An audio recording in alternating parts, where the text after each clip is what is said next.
Hey everybody, John here for Big Guy Review. Today we're going to be looking at the TOGUARD dash cam. It was sent to me free of charge by TOGUARD to give a quick look and review of the camera. All in all, I really like how small it is.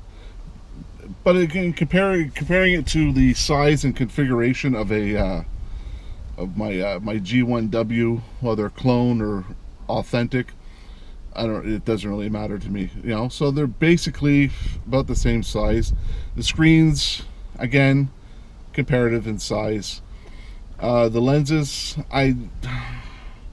looking at it, I kind of want to say, and no, I'm not saying just for the glass, I'm talking about the little circle inside there. If one is bigger than the other, this one does look a little bigger. But anyways, enough about that camera. We're talking about the TOGUARD. Now, I think that all in all, the camera is really good, but we have to look at something here. We want our dash cameras to be inconspicuous. So putting these light gray or chromey type colors on a camera, I think it's something that the manufacturers should look at and not put. You know, you want something that's very dark, it doesn't show up very well, and isn't really perceivable. Another thing that I really do like about the camera, and I have to say kudos to TOGUARD, is the fact that it can take a 64 gig card. Now that is a definite bonus. There's not too many dash cams around today that will take a 64 gig card. They've put in this forward collision warning system and lane departure warning system, and I have to admit, at first I was quite intrigued by this, and I thought, wow, that's really cool. Unfortunately, it's not as good as you think it is. I took some video. Let the video speak for itself. The first video up will be me coming up behind a car. The forward collision warning system will sound. All right, let's take a look at that.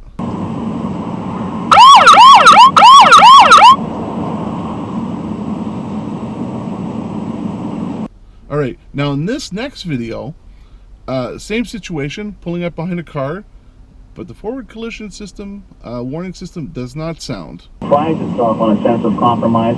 Frankly, it makes a lot of people uncomfortable. This is not my personal opinion. These are the numbers that are still... Yeah, can anybody say Tesla? Yeah, well, if you're ever wondering how Tesla screwed up with that accident in that car and the collision with the truck and that, this might be an idea of what happened. This camera just didn't see the car there, and it didn't sound the alarm. Lane departure is actually pretty good. I was surprised, even at night, with the only thing lighting up the road were the headlights, and the camera picked up those lanes. As long as there's lines painted on the road, the camera will pick them up, and it will keep you in your lane. But now, with all that collision warning system and lane departure system, the problem comes in is that you can't hear it. The mild little beep. Now, of course, yes, on the video you heard it quite well, but that's probably because if you look very closely, I don't know if the light's going to pick it up too well, you have the microphone down here, and then you have these slots up here, and that's the speaker. Well, they're right next to each other, so it picked up very clear.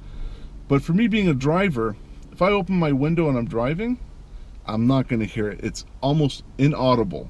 Yeah, and I'm talking with the windows rolled up, radio off, nothing on, you can barely hear it. Turn your radio on, open your window, forget it, you are not going to hear it. So it kind of defeats itself there. It's kind of useless, right? I mean, I'm not driving for 3 hours with my radio turned off and my window closed, you know? So it doesn't work for me, or if you think it'll work for you, then awesome. But for me, it just it didn't work. Get the dust off here.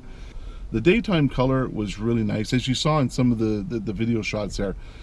The greens were green, you know, the sky was blue. It's a nice blue, and I find even when it's getting into like dusk, where it seems very dark out, the camera actually still has enough light that it appears brighter in the camera than it does while you're out, you know, physically viewing at that time of day. So that's its ability to actually pull in the light and brighten it up, and I'm assuming that's working with the WDR, the wide dynamic range, trying to pull in the as much light and adjusting its video to maintain a a good quality video. I mean, I'm not a video tech, so I really don't have a lot of words for this. I'm just going by what I see, you know. It's easy to set up. You know, basically you put your memory card, your micro SD, you plug it to the little thing here,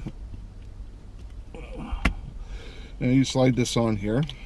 Slide that on there. You know, you put your power cord, which is this thing here, and boom, she comes on automatically, and she starts recording automatically. So there's nothing to do. You get in your car, and if your 12-volt outlet is linked to your ignition, so that when you start your car, power is delivered to your 12-volt outlet, you have nothing to worry about. There's nothing to do. If you have one of those vehicles where you have to unplug it because there's always constant 12-volt going to your socket, then you might want to unplug it when you stop the car. But these really, it takes like less than an amp to run this. I think it's up around 890 something milliamps. So we're under 1,000 milliamps, which would be 1 amp. And you could leave that running in your car while you're all day at work, and it's not going to make a dent on your battery unless your battery is like almost dead to begin with. You won't have a problem. You're not going to come out to a dead battery. You could leave this on all weekend.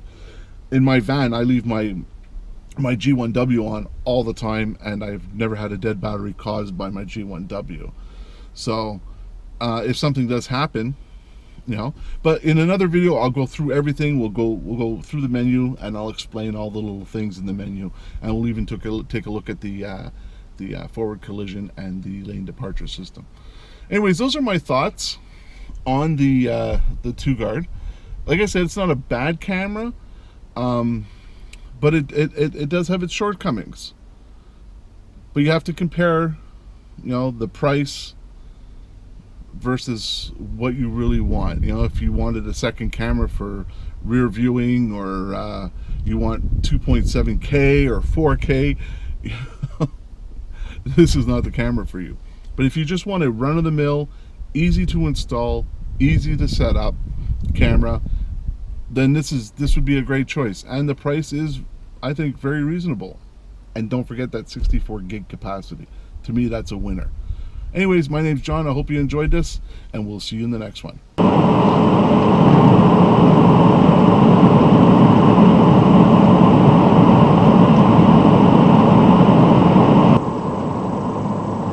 Here we are in an area just coming off the highway, where you can see there's street lamps. And you can see that the camera's ability to cope with this setup is a lot easier, since there is illumination around to help the optics of the camera absorb the light.